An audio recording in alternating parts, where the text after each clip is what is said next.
Reunion. Hello, y'all. I was selling crack on a private jet up in the hell and back. But no confusion, this a reunion. Hello, y'all. Welcome back. Get murder here. He counting money. He said, "Can man, the hell with rap." I'm only here to shit on niggas and piss on bitches. Welcome, ass. I bought jewelry and bikes, nigga. Black Benzes and white Vigors. Now I'm out here and I'm looking for more chandeliers and light fixtures. Nah. I don't like niggas, what's wrong with me? I'm a hype nigga, but this 44 turn to Michael Jordan. I look and say, take flight, nigga. Welcome back to It Is What It Is. This episode is sponsored by Underdog Fantasy. The app is an easy way to make some cash just by making picks on your favorite players. Underdog is available in more than 30 states, including California, Texas, and New York, just to name a few. Make sure to support the show by hitting the link in the bio and downloading the Underdog Fantasy app. They'll also match your first deposit up to $100, and you get a special pick when you sign up. I'm Treasure Wilson, aka Stat Baby, along with your hosts, Mase and Cam. Killer was good, man. What's good, man? How you doing this morning? Yeah, I'm doing great, man. Yeah, me too. I feel real good, man. It almost went the way I thought it was gonna go. Talking about, yeah, that was crazy. Pause. See him. I ain't saying nothing. It's early in the morning.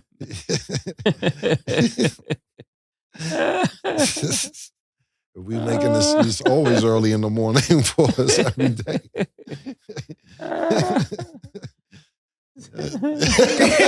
Like, what?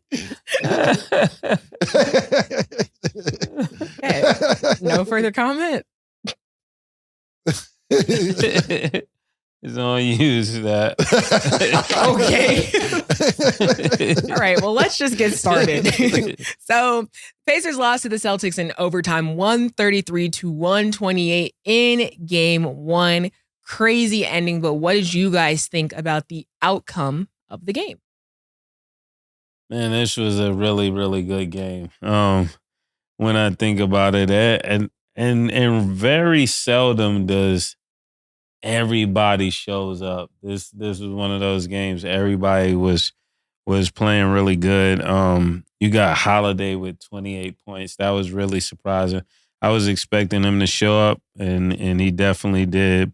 Show up. Miles Turner had 23. Pascal Siakam had 24. This was just a really great game. Even when you think of Tatum showed up the way I wanted. I wanted him to show up. Even when we were doing the Underdog Fantasy, shout out the Underdog Fantasy, when we were making the picks, I remember that question you asked. Do you see Tatum having 46 points, and that was including points and rebounds and some other things, and it just looked like he got close to that, and that was really good to see. But when you think of Halliburton was going crazy. That's who I really was expecting to play this good, and I really would have liked to see Indiana win the game. When it's all said and done, I think they were right there. This was a game that if they lose this series, looking back, they'll say we were supposed to get that game. This was the game they were supposed to get. Back to your point with Underdog, I also picked the under. So I was wrong with, believe it was 46 totals, points, rebounds, and assists, and he had 12 rebounds. Tatum, we're talking about 36 points and 4 assists, so it definitely was an over. I definitely messed up with Cold Cam, but it was overtime. That's what happened. He had 8 points in overtime as well. This loss is solely on Rick Carlisle, 100%. Like, y'all niggas had the game. I'm not blaming the players on Indiana. They're a young team. This is solely on the coach, because if I'm an Indiana Pacers fan, I'm watching this game, I'm losing my motherfucking mind. I'm losing my mind watching the end of this game. And it seems like y'all are not ready. And when I say y'all, the Indiana Pacers and Rick Carlisle and his staff, for situational basketball. You didn't have your team prepared for situational basketball. You have the ball up 3 points with about 21, 22 seconds left to go. You turn the ball over. Give it back to Boston with 22 seconds left. Derek White makes a move to the basket. He misses. Jason Tatum gets the offensive rebound. He misses, you get the rebound, pass it to Halliburton, Turner gets the rebound, pass it to Halliburton, gets fouled. It's 10 seconds left. You're up 3 points with 10 seconds left in the game. They wasn't in the bonus yet, so they do a sideline takeout. Instead of him calling timeout, I know it's only 10 seconds left and you're at one timeout. You should have called timeout to advance the ball to half court, and that way you could get a better inbound and play or hopefully get fouled and make your foul shots in the game over. Instead, what do? They don't have any sideline play to get the ball inbound. Halliburton can't get free. Siakam can't get free. They pass it to Siakam and ends up going off his fingertips. So now, not only do you lose the possession, you giving them the ball right underneath their basket when you could have advanced the ball if you called timeout. So let's put this into perspective. You're up 3 points with 22 seconds left. Boston messes this up, misses. You get a rebound. You're up 3 points with 10 seconds left, still in your backcourt. You don't call a timeout. And then Boston ends up turning it over again. Indiana turns it over again. And Jaylen Brown hit an amazing shot with about 4 or 5 seconds left in the game. They tie the game up. And now you have the ball. You finally do use your timeout, advance the ball with the game tied. You're having trouble again inbounding the ball. I don't know why you guys have no play whatsoever to inbound the ball to get a man free. Halliburton gets free. He's being smothered on defense. So not only did you turn the ball over twice in less than 20 seconds, you get the ball back with the game tied with 5 seconds left, and you can't even get a decent shot off. What was the timeout for with 5 seconds left if you could not draw up a play to at least get a decent shot?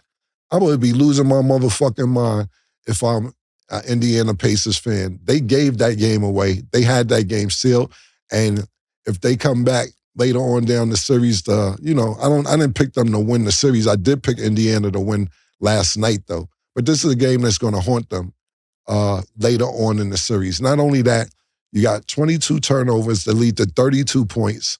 I'm talking about Indiana turnovers leading to Boston Celtics points. That's not going to get it done. It's not. So this is solely on the coaching of Rick Carlisle and his staff for not putting the team in the right position, to win that game yesterday. Great analysis. And then you don't think it was up to Batman that put him in overtime?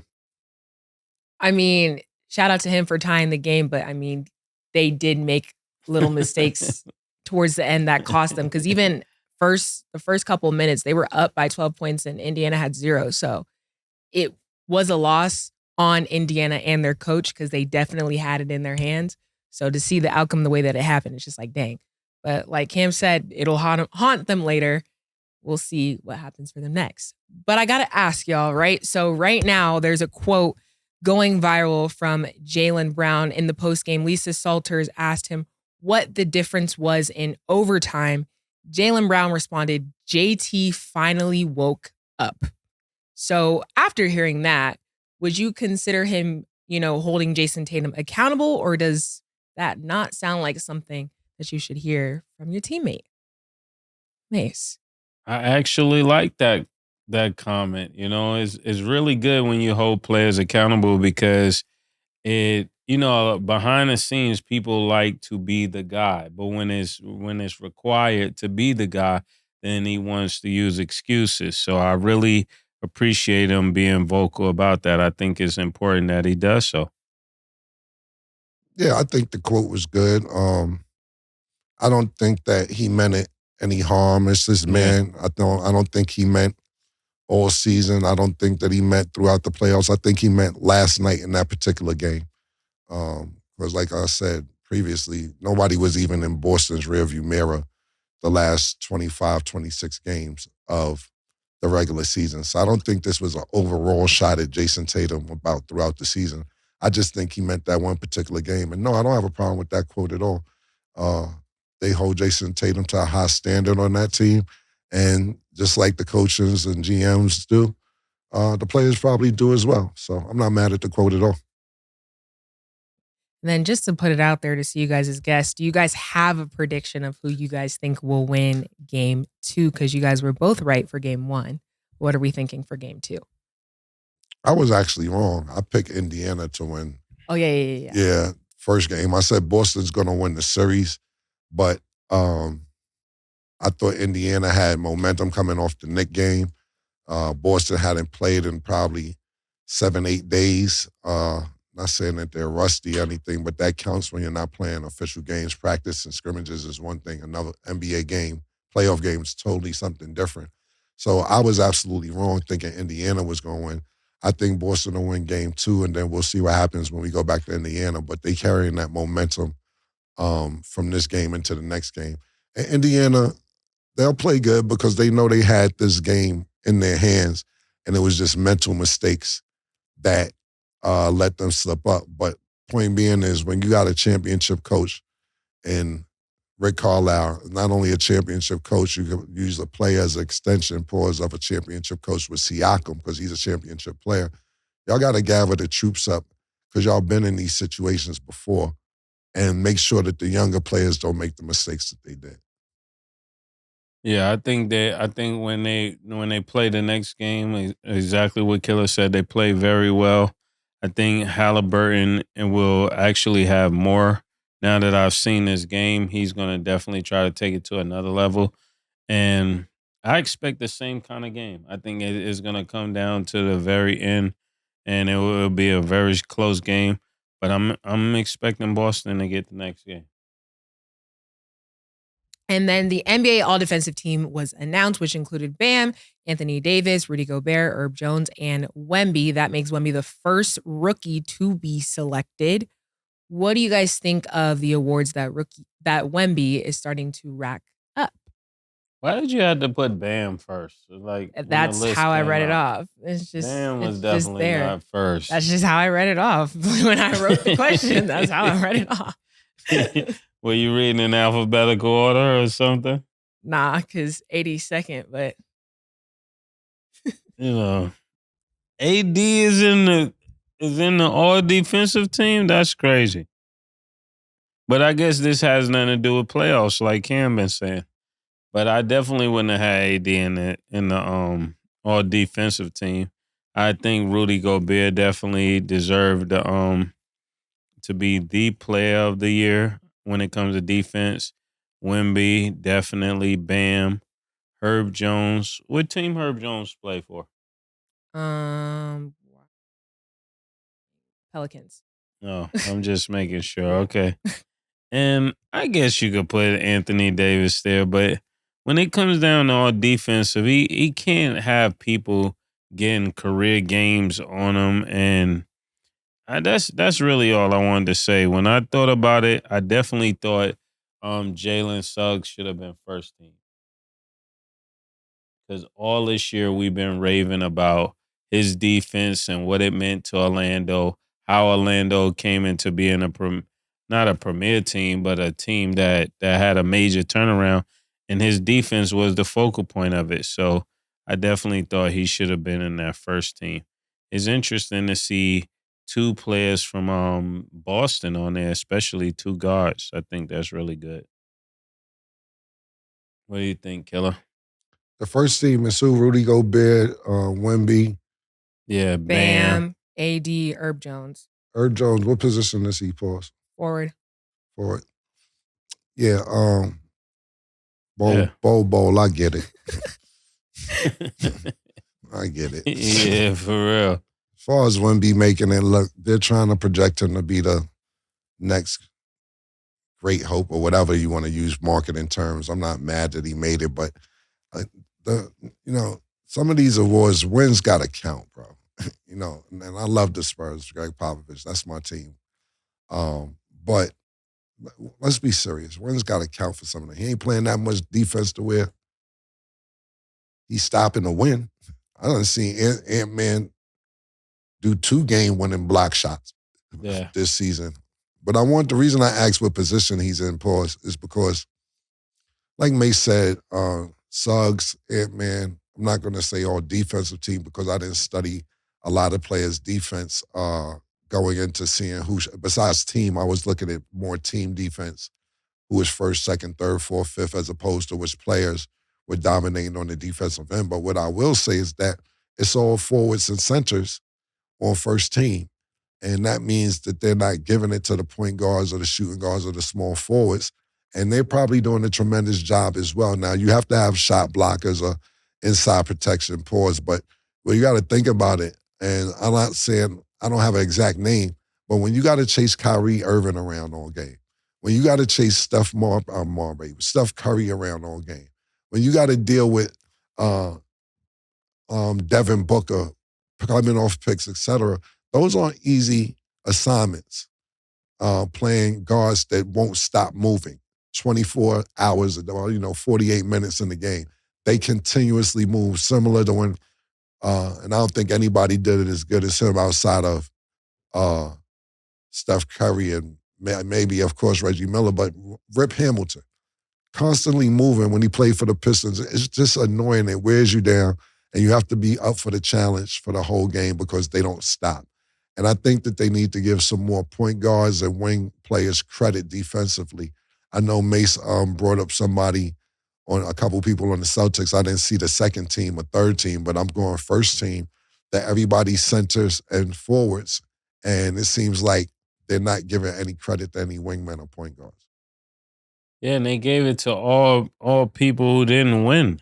That's other than Rudy Gobert out of the Western Conference.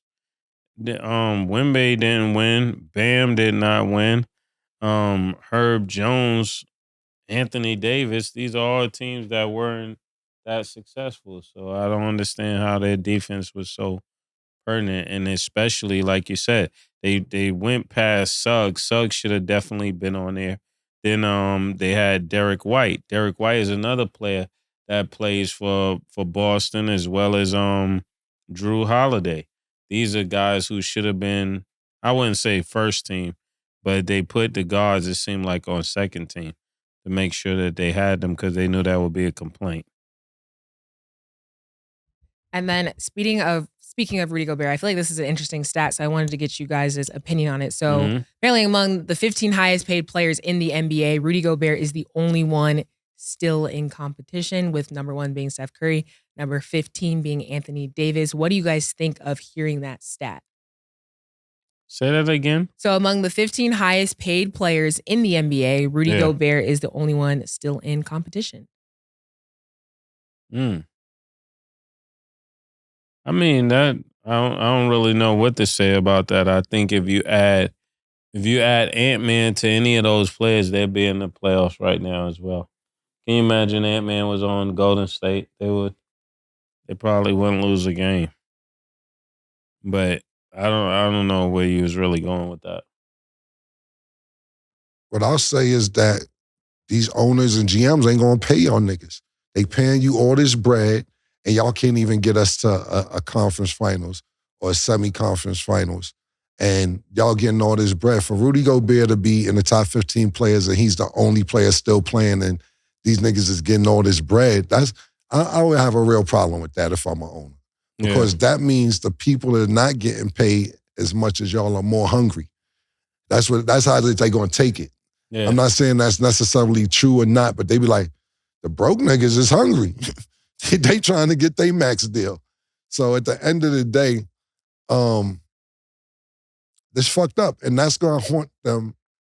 Not necessarily the key players like Steph Curry or LeBron James or Kevin Durant or whoever's in the top 15 that I don't know the exact list of who it is, but whoever's not playing, if you're not a mega superstar, this may haunt you when it's time to renegotiate. LeBron James is always going to get the maximum dollar. Steph Curry's always going to get the maximum dollar. Kevin Durant, so proven different, he's going to get the maximum dollar. And these guys are elite from the other 12 or 11 players that's trying to go back and get their bread. So when it's time for you guys to go renegotiate, it's going to come back to haunt you like the Pacers. Y'all niggas going to be like, yo, my nigga, you think I can... I'm Supermax, right? Nah, man. You ain't get us to the conference final. You're not Supermax. You got to be able to win 4 games. Yeah, you bugging, my nigga. Nah. You ain't even max right now. We gonna throw something to you like, you know who, listen, ladies and gentlemen, you know who's gonna come back to be Hornet this year behind the same shit? Klay Thompson.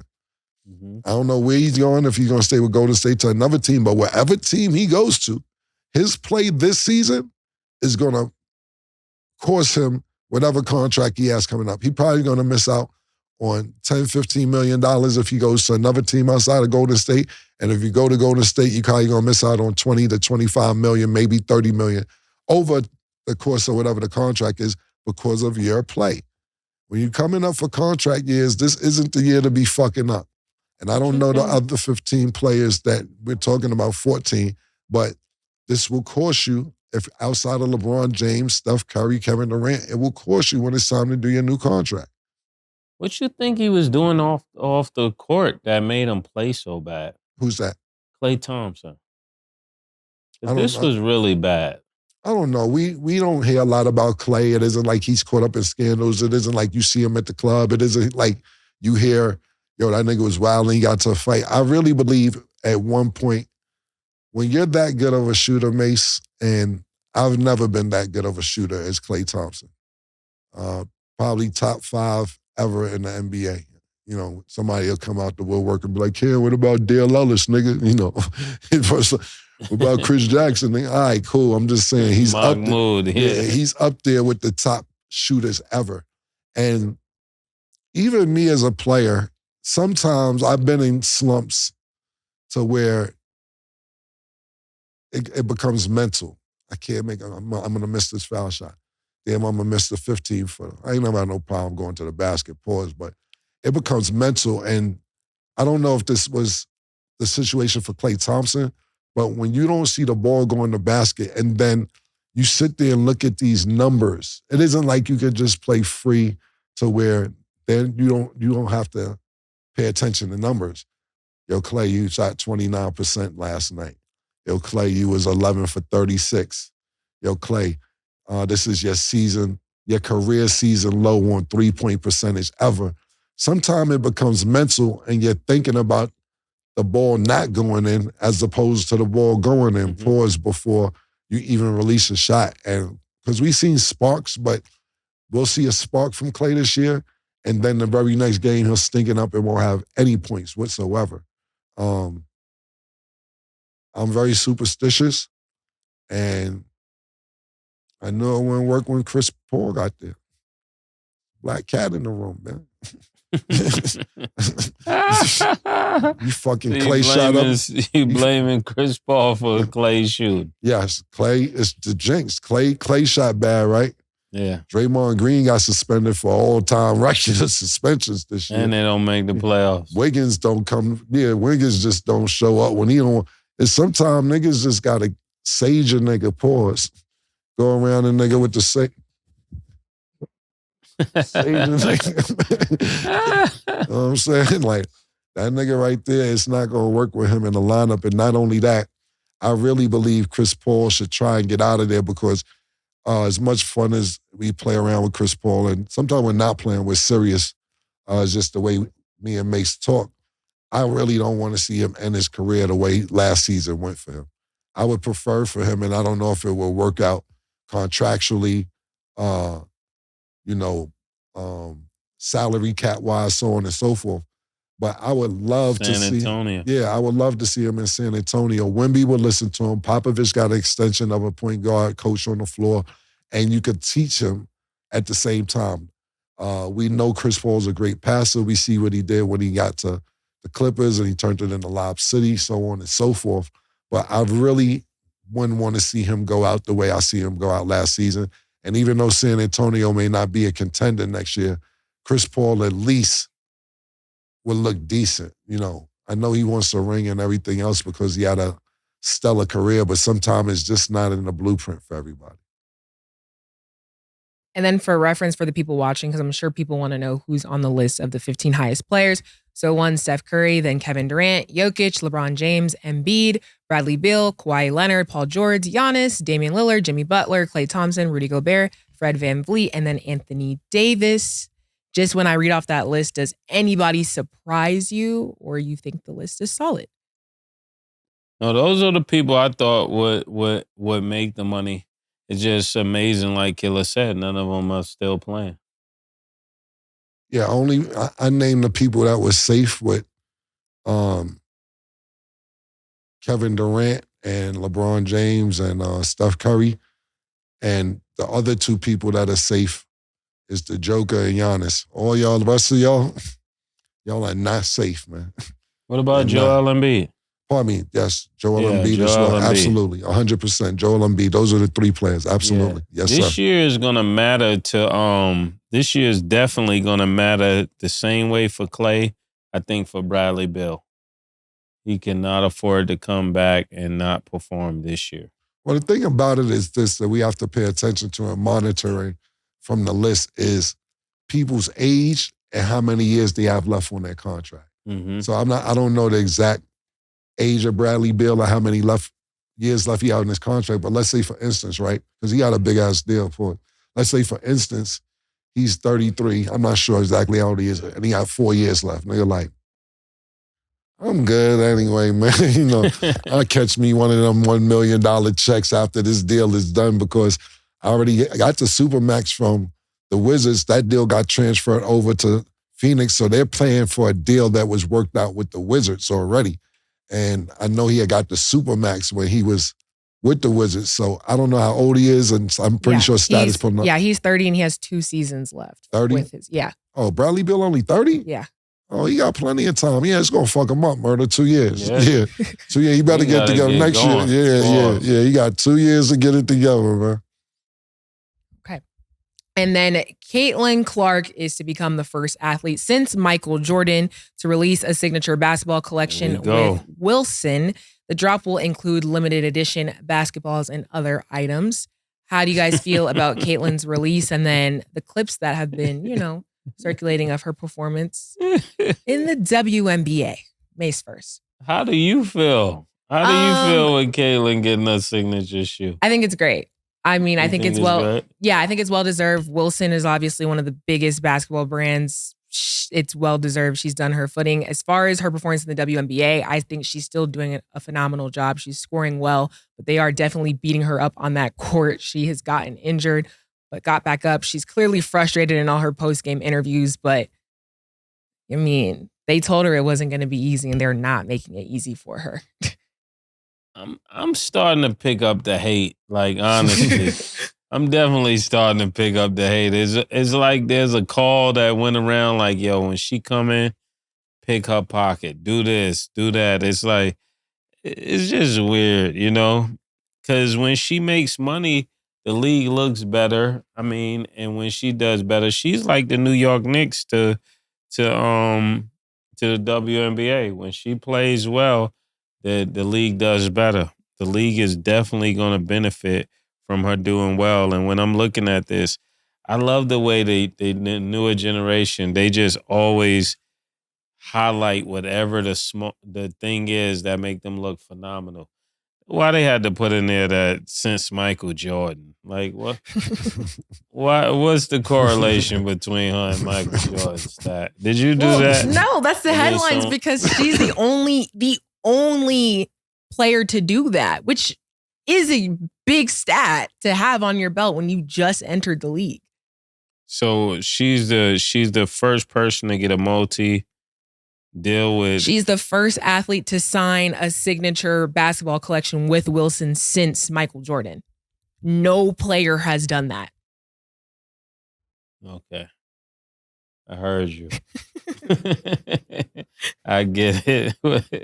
What Bo Ball say?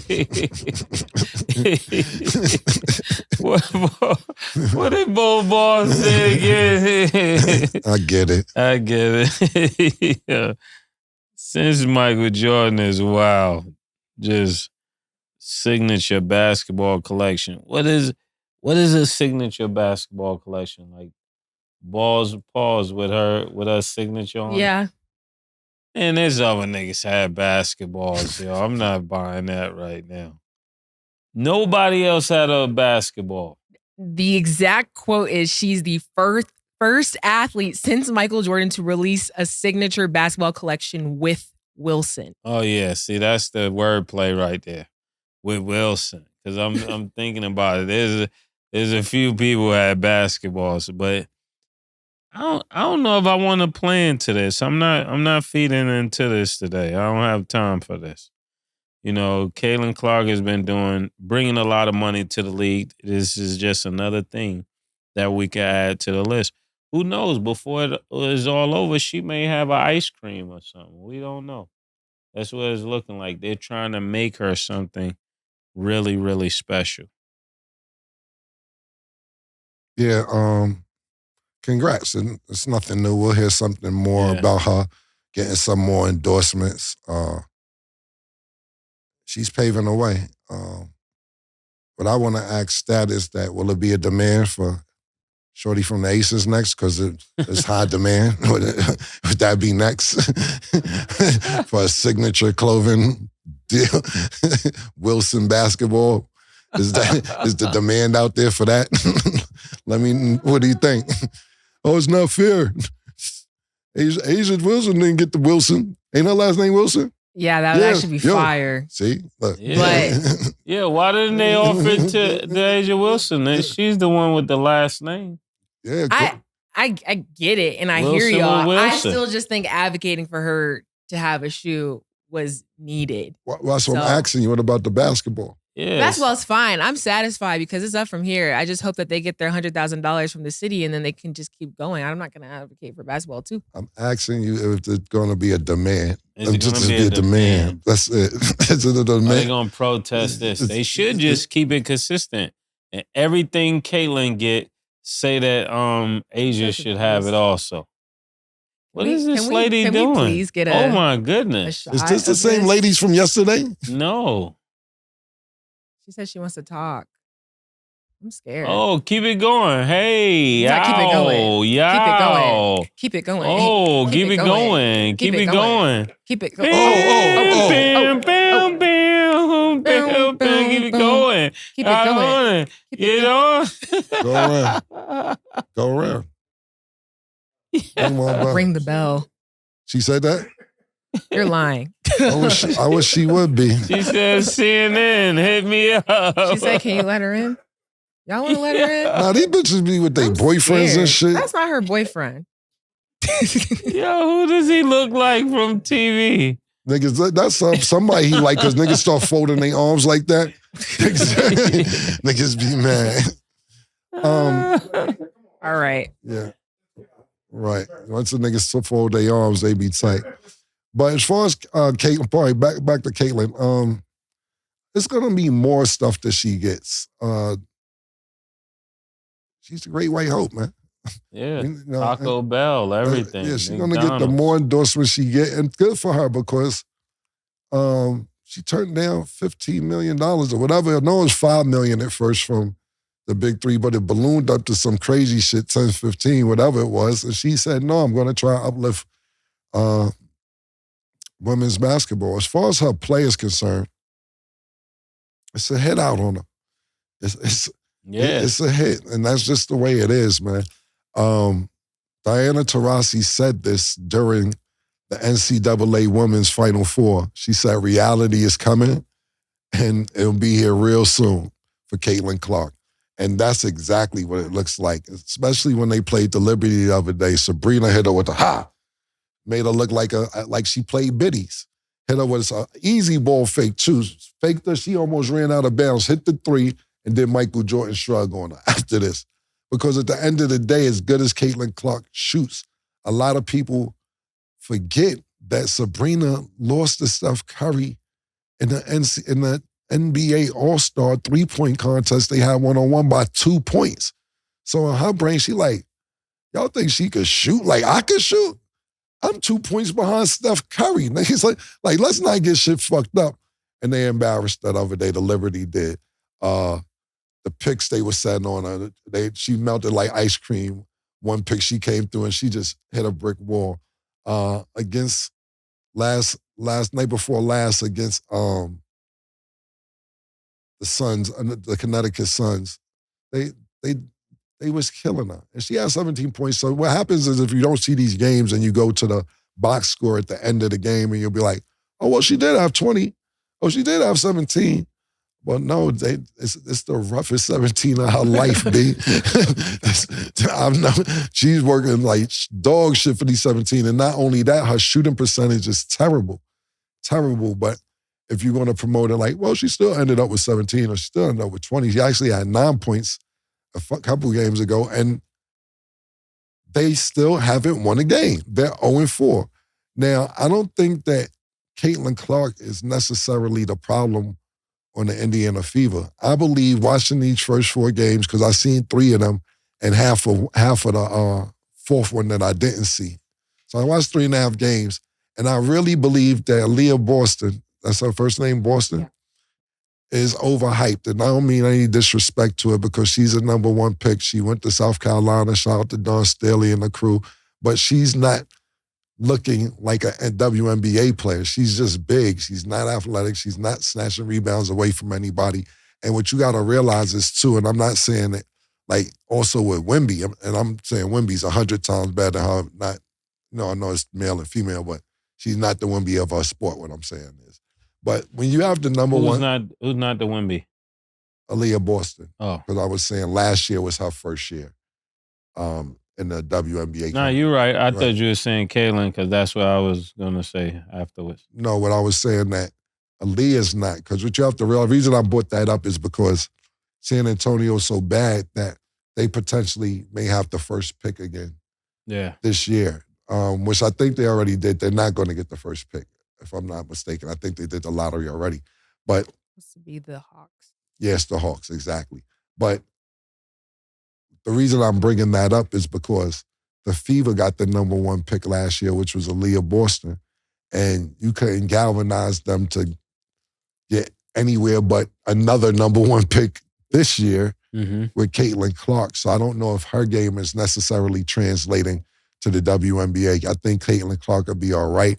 I think that she's going to go through some growing pains. I think it's a target on her back. I think that as much as players are uplifting her and saying how much she's bringing to the league and coaches, and we see chartered planes and money coming in and so on and so forth, and they're not bad-mouthing her necessarily in public outside of what Diana Taurasi said shit's going to get real. I really believe they say thank you, and when they go in the locker room, they say, fuck wrong with that bitch. So she could fuck with me. I don't know. I don't know why they pumping her like that, to be honest with you. I don't see it. I don't really see what the whole hype's about. What you ask, sis? 29-6. Call her other homegirl who played against her the other night. Yeah, I see you caught a body too. I don't even know why they pumping this bitch like that. But yo, let's take the ride. Pause. Let's just get what we can get out of it before it's over. Because if she keeps it up and doesn't go good, they're going to wait for the next white hope to come around. So she got a couple of years to get this right. But trust me, if you don't perform well, it'll start to sizzle down and go away. Because one thing for sure, 2 things for certain, that NCAA's women's division has picked up tremendously. So we'll be looking at next year what Juju's going to do, what Dawn Staley and the crew's going to do, if Iowa will bounce back, how North Carolina is looking. It's more to look forward to than the male NCAA outside of Maurice with Connecticut, But I can sit here and tell you more players that's coming back next year in the NCAA as opposed to men coming back next year in the NCAA. So when the NCAA comes back again next year, we may fall in love with the next stuff. And we may say, we ain't forget about Caitlin, but this girl, she all right. So let's keep that in mind too. She got about a couple years to get it right because it will fizzle away. It will go away. Magic Johnson lived up to the hype. Larry Bird lived up to the hype. LeBron James lived up to the hype. Michael Jordan lived up to the hype. When you're this type of player, you don't live up to the hype, it goes away. You can't be an average player. You could, but that isn't what they expected for you. Ant-Man's a number 1 player. It took him a couple years to say, okay, I'm figuring this out. He's living up to the hype. And you can't be Sam Bowie. I ain't going to tell you Sam Bowie. But you can't, I ain't going to put on Sam Bowie level. That's mad disrespectful. But what I'm saying is, when as good as he was, she's nowhere near that. What I'm saying is this, you may have a player like Clyde Drexler, who's really pretty good until he plays against Michael Jordan.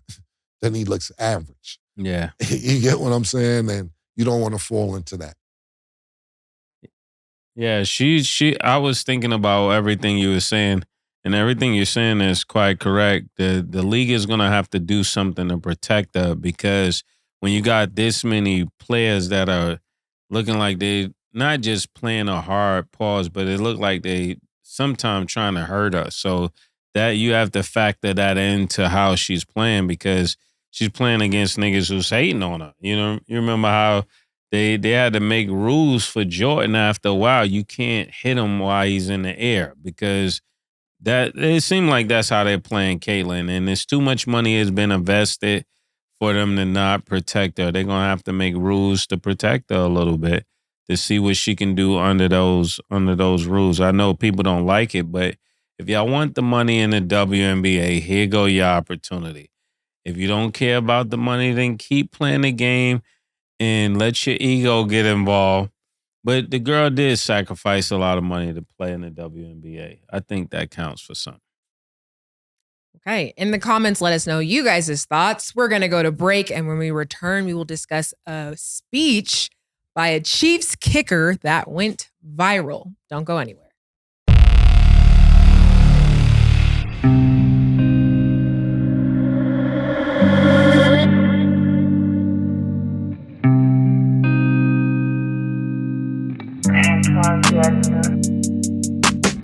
She called this thing about toxic.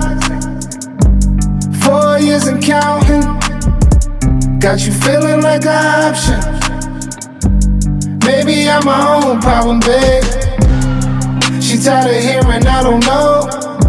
My stubborn in me won't fall. Dealing with this thing called trust. But she really thinking about it. She wanna be free. Why am I in this woman wanna be free? Welcome back. Now let's get into our underdog fantasy picks of the day. So today, the Mavs will play the Timberwolves. Underdog fantasy has Luka at 7 first quarter points. Do you have him higher or lower, Mase? That's a good one. It's a tricky one. I'm going higher. Pause. Okay. What's the points for who? 7 first 7 quarter points. points made for Luka. Higher. Okay. Kyrie is at 2.5 3-pointers made. Do you have him higher or lower, Cam? Higher. Higher. Okay. And Anthony Edwards is at 39.5 points, rebounds, and assists. Do you have him higher or lower, Mase? Lower. Higher. Okay. Download the Underdog Fantasy app and you can make your picks too. So right now, Chiefs kicker Harrison Butker is facing a lot of controversy for his commencement ceremony speech. He addressed a lot of things, but I will give a lump sum of just some of the things that he did say. So at one point, he addressed the women graduates directly in an attempt to counter in what he said was the most diabolical lies they have been told.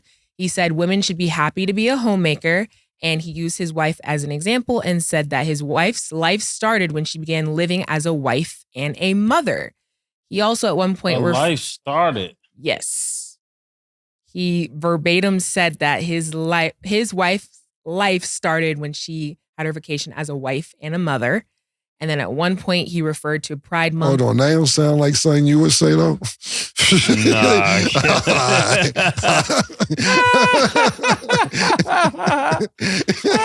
I was just making sure. His statement was missing a few words. All right. I knew where his brain was trying to go, but that's I what happens. knew you knew something. Yeah, that's what happens when your words are faster than your brain. All right. Okay. As I continue, he referred to Pride Month as one of the 7 deadly sins. And he said a lot of other things to the graduating class. Now, on the other end, because we got to talk about both sides, since the speech, his jersey sales have actually skyrocketed. And he's getting more jersey sales more than Patrick Mahomes and Travis Kelce. There's a lot of back and forth, 2 completely different ends. But what do you guys think of the situation? And then in return, his jersey sales skyrocketing. His jersey sales skyrocketed? Yes. Wow, that's interesting. That means people are checking for his comments. Even if because normally when a person doesn't like what you're saying, they start burning your jerseys and your jerseys go down. You know, we put out some T-shirts just last week and they said the expert is selling like crazy. so I kind of wanted to know, what does this mean? Maybe we have more Reese up here to give us more information, but I don't know what to say about this.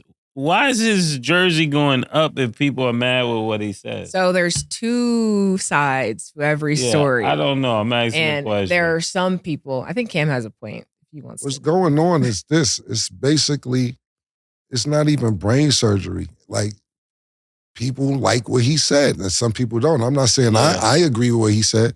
It's some people that next election, how much votes Trump get? It's gonna go crazy because niggas standing on what he feel. And I like that. I don't know his religion or what he believes in or anything like that. But this is, and no disrespect may say anything to you like that, but this is Christian energy. We ain't messing with no gays. Not talking about you. I'm just saying, like, the overall Christian. Is he Christian though? He's Catholic. He's Catholic. Okay, and I'm not the biggest expert when it comes to religion, but I'm just saying, for the people that I do know, I'm not talking about Mase because me and Mase don't really get into that. Me and him have a different friendship. I respect everything he believes in and what he got going on, so I'm on my business when it comes to that. So that's why I want to say no disrespect to him. But you got to think about it. I remember Chick-fil-A saying they're big Christians or Catholics or one or the other. Christians. They don't support abortion, so on and so forth. And I remember that they had a rally in Jersey saying they were totally against abortions, and they opened up Chick-fil-A on a Sunday, which everybody knows Chick-fil-A doesn't open on Sunday, and the line was on the highway. I'm talking about on Route 4. People was on the highway. You couldn't even get in the mall to get a Chick-fil-A because you got to think, it's a lot of people that believe this world that went soft. We can't say what we want to say. We can't believe in what we want to believe in. The cancel culture is out there. We might get canceled. And like I said, for those who just snatch my clips and try and reverse my words, I'm not saying I agree with anything he said. I'm just telling you that it's people out there that support things that he said. So that's why they like, let's go support him because, damn, we can't even say that we don't want the gay pride parade, or we can't even say that we don't want abortions, or so on and so forth. And I don't know if this is religion related. This could be totally how he feels. But I want to put the disclaimer out there. I'm not in support of anything he said.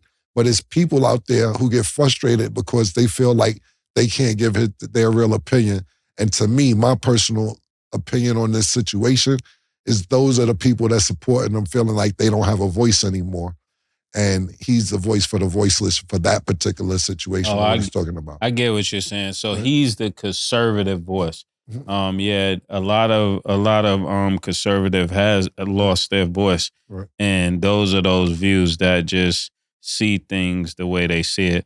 And I think this is a really powerful topic because it seems like as more people begin to voice more of a liberal view, it feels like the liberals have the ability to say what they feel and is more accepted. But then when I think everybody should have the right to say how they feel, no matter what they feel, because that's the only way you get to know who people really are. Nobody should have to hide what they really view and what they really think, because one thing that may be crazy to one person is totally acceptable to another person, as long as it doesn't kill a person or harm them in a physical sense. They should be able to say what they feel. Look, somebody just told me the other day, great point, by the way, great take. A girl just told me the other day, look, women are never going to get equal pay like men get equal pay. This is just a female. We're having a conversation. She like, Kim, just let me stay home and be the housewife and pay me like that, because I keep going to work. I'll probably get more just sucking your dick all day and cleaning up. And that ass, just 2 weeks ago. We're never going to get equal pay out here, man, for men. I might as well just stay home, suck dick, and clean up and get more money than me going to work for 8 hours. I'm like, Because, if you do a good job, and definitely look out. It may not be a lot to me, but it may be plenty to her.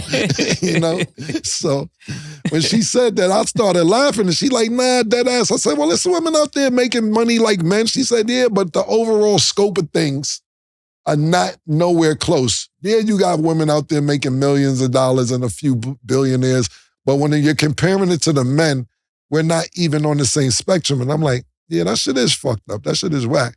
So she like, yeah, suck dick, stay home, clean up, rub your feet. I'd rather do that than go work for 8 hours and make the same amount of money or more. And I'm like, what that made me realize is I may be overpaying for my needs. Because I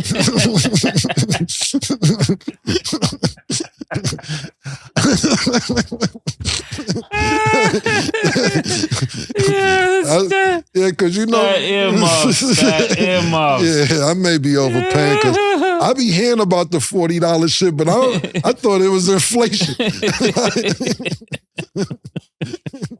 I was like, that $40 was like 5-6 years ago. I'm thinking inflation, man.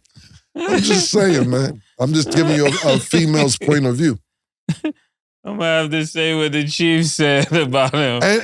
And murder, she was white.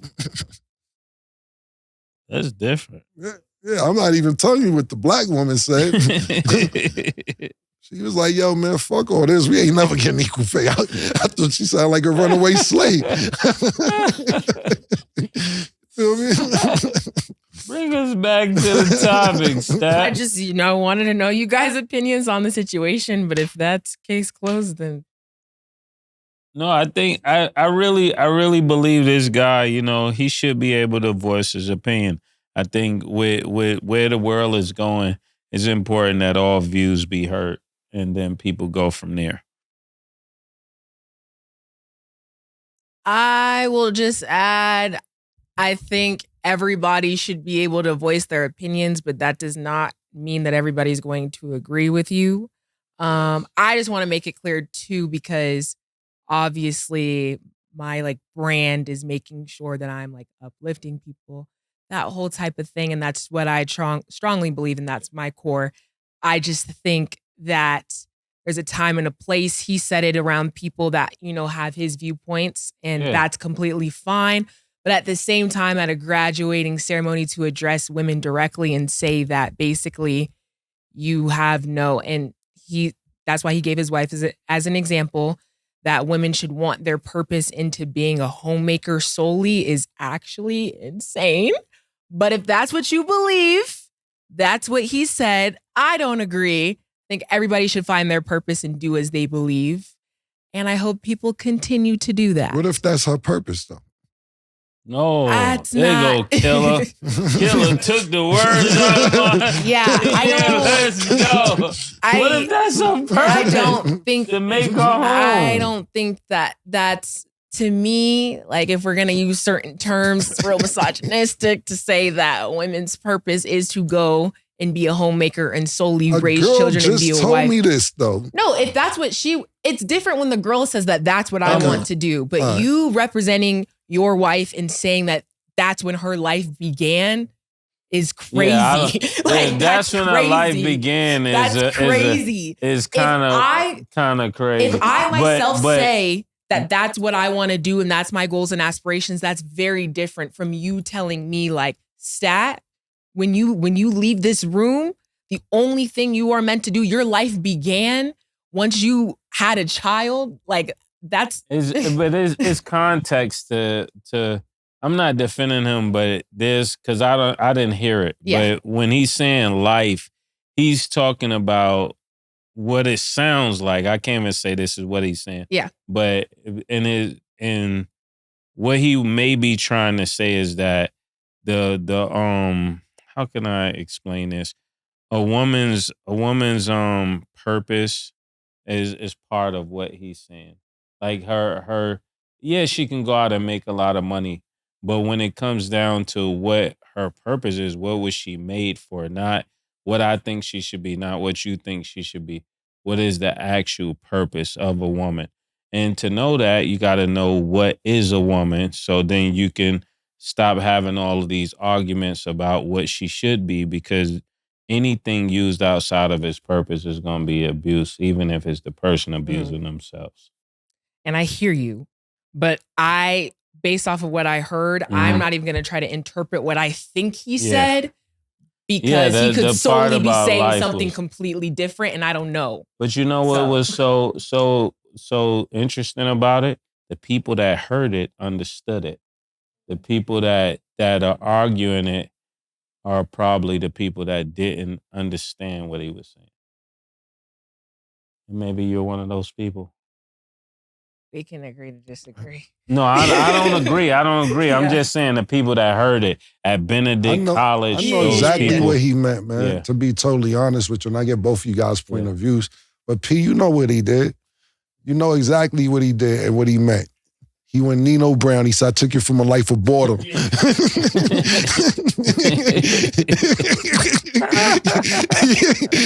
said, okay, you gave me a couple books to read and educate me, but I took you from a life of boredom. What was you doing before you met me? That's what he really want to say. Yeah, he really want to say, and I'm not agreeing what he said before niggas do that again. He tried to say... And I'm not defending him either. I'm just saying. His mind, I'm just paraphrasing for the... Bitch, you was washing windows in Walgreens. He said a life started. Yeah. When your moms was housing shit out of Bloomingdale's, I took you from a life of boredom and brought you over here. Now, I'm not saying we're not exactly agreeing with him or defending what he's saying. We're just trying to add context to what he was trying to say. Your life began to be lit when you got with me. Yeah, I remember, listen, man, and I watched a lot of reruns of, but this is way before I met Coach Prime. That's my big bro. I love Coach Prime. And he had a reality show on Oprah's channel one time. And he's moved now, of course, but he had a big house in Dallas when I used to watch his show. And his then wife or baby mama, whoever it was at the time, he has a 2-story, I don't know if you ever seen this house, he has a 2-story closet with the cleaning shit. When you push the button, she come around. And his wife asked for some more closet space. And he said, nah, he came in here with a hockey bag when I met you.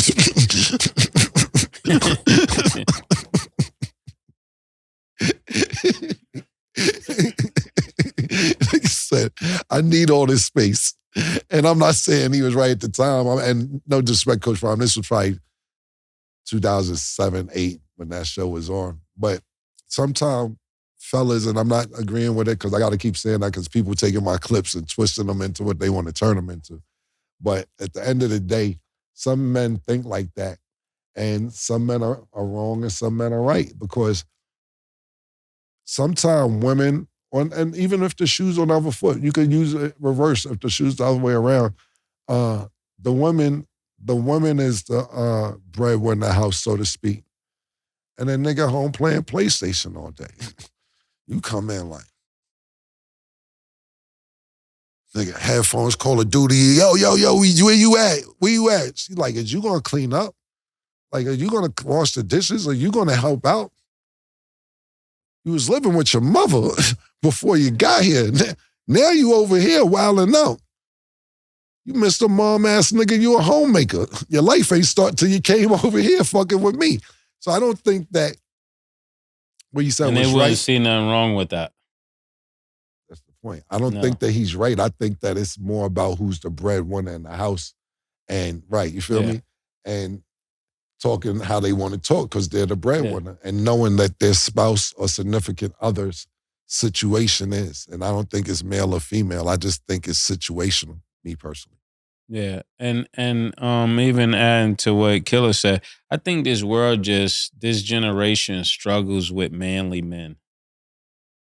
You know, they're so used to like really controlling a man and kind of pushing them in a direction that when they're actually talking to a solid guy, they don't really know how, they're not prepared to deal with them.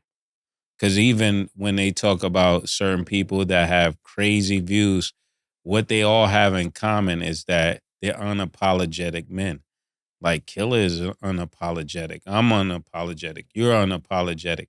And our views could be different, but we're all unapologetic. And, a masculine woman is going to struggle with that kind of guy.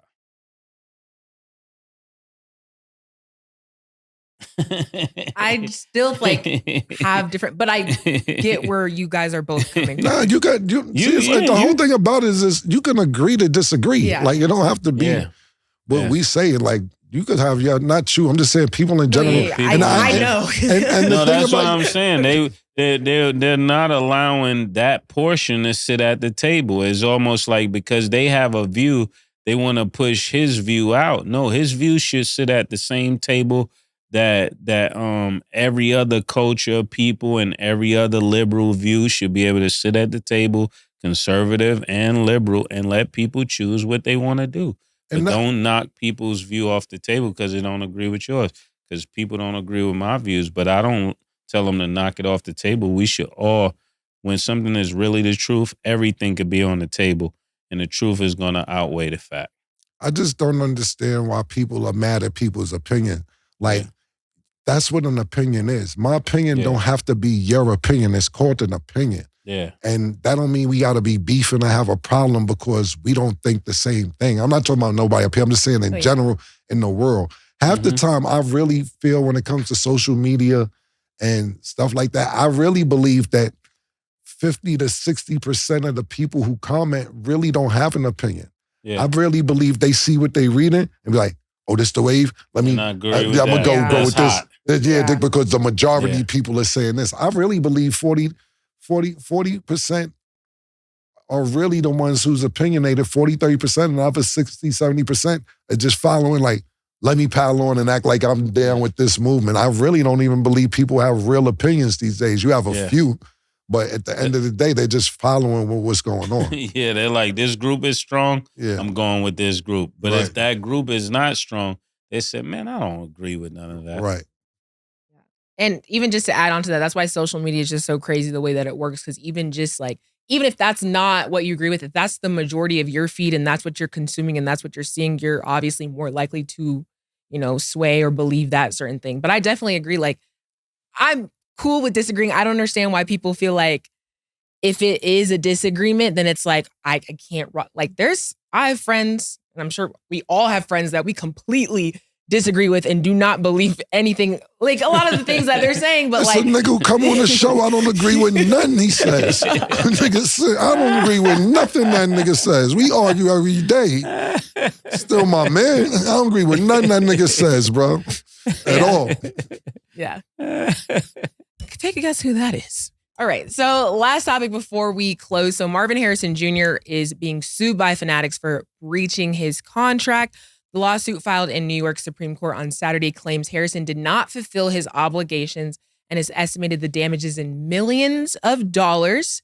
Want to also note that Harrison does not have an agent and he is being represented by his father, Hall of Fame receiver Marvin Harrison, and he is yet to sign the NFL Players Association's group licensing agreement, which would allow him to participate in things like NIL. So knowing that he doesn't have an agent, his father is representing him, and that he is now being sued by Fanatics, what do you guys think of that situation, and what do you guys think he should do moving forward?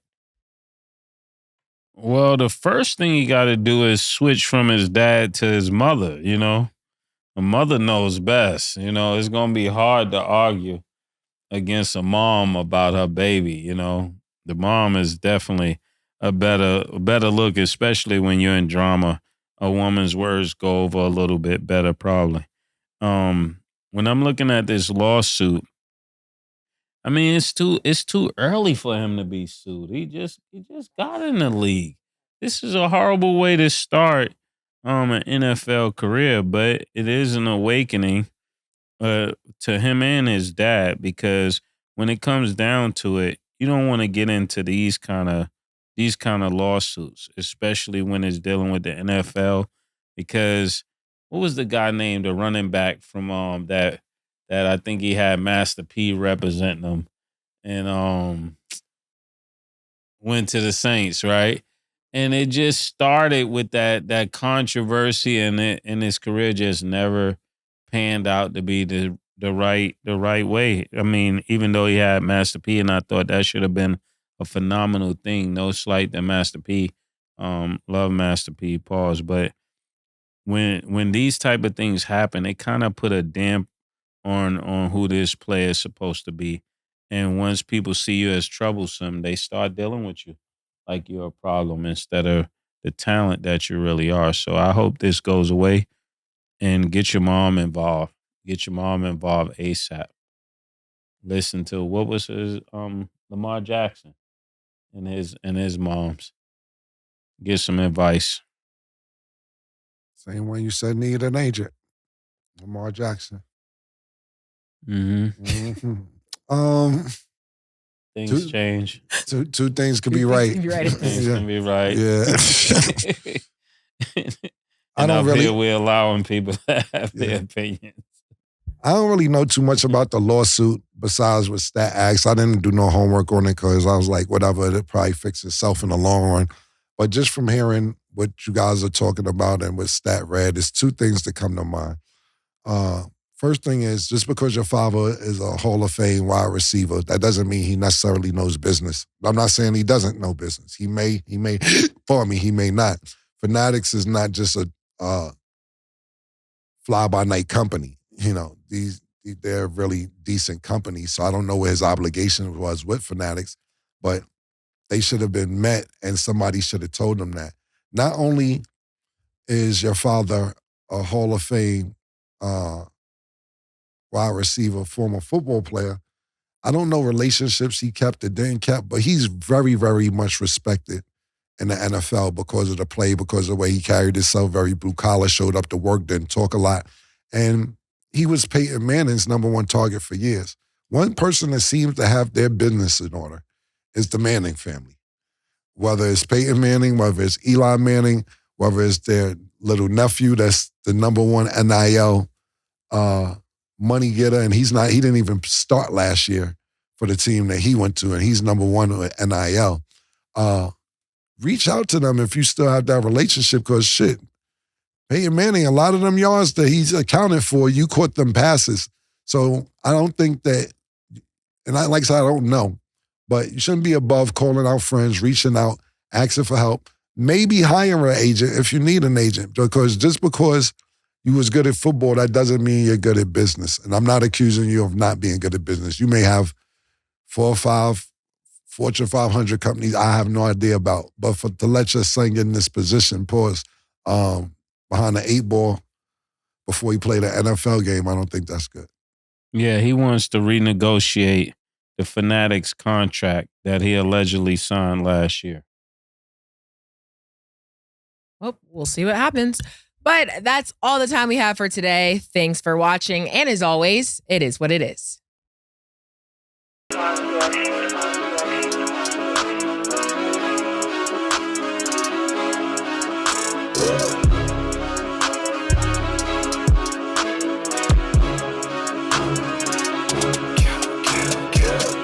What you want, nigga? Everything, nigga, super size.